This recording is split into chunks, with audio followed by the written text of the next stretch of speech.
nagu kõik teavad, siis ega ei ole eriti libedamat asja olemas kui selline vesine jää ja kalal käimiseks on sellised head Norfini kummikud, mida ma tahan teile näidata. Et minul on need teist päeva jalas ja on väga rahul.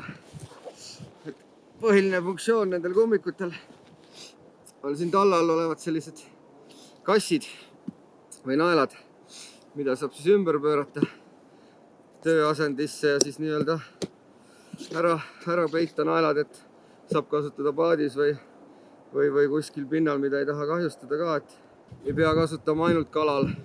Võib kasutada inimesed, kes maal elavad või liiguvad kuskil, kus teed on võib-olla kehvasti hooldatud, et või vanematele inimestele. Et jube soojad on, sees on selline villane soojustusokk, mida saab hooldada pestu vajadusel. On tehtud kvaliteetsest, ma ei tea, kas kaamerast on näha, 3M Tinsuleidi teada-tuntud soojustusmaterjal. Et praegu silmaga väljas on mingi 3 kraadi umbes.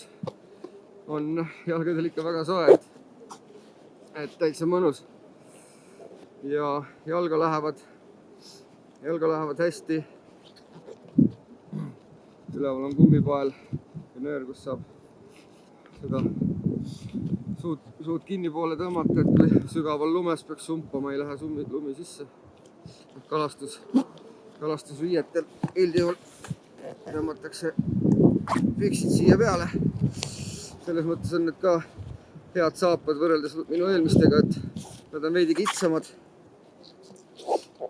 Et profiil on selline, et sellega nende saabastega on võimalik autoga sõita, et eelmistega nagu väga ei olnud, et pidin eraldi jalatsitega tulema kalale, et 2 pedaali korraga ei vajutaks, et selles mõttes on hea, et jalast ära ka võtta mugav. Siin taga on tehtud selline astang, et saad kummiku kergesti jalast ära.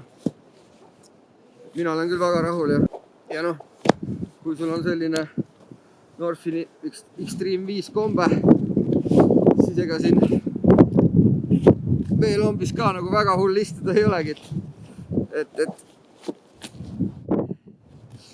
kellel huvi on, siis Salma kauplusesse naelaga kummikud ja korralik kombe ja sellise ilmaga ka täitsa tipp-topp kalal.